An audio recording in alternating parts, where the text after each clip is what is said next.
Hello guys, welcome back to the channel. In this tutorial, I'll be showing you how we can turn horizontal video into vertical video in CapCut.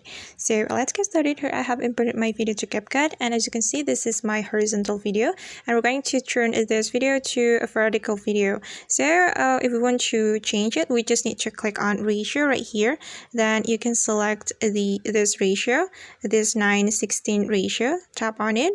And now the ratio has been changed, and we're going to resize the video. So you just need to tap on the video like this, and you can use both of your fingers to resize the video like this. You can zoom in or zoom out, and I'm just going to zoom in like this. Okay, and now let's just take a look at the results. So just play the video.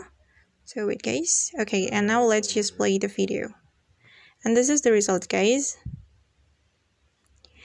Alright guys, and that's how we can turn horizontal video into vertical video in CapCut. I hope this tutorial will be helpful for you. Thank you so much for watching, and if you find this tutorial is useful, don't forget to hit the like button, leave your comments, and also subscribe to the channel. See you on the next video.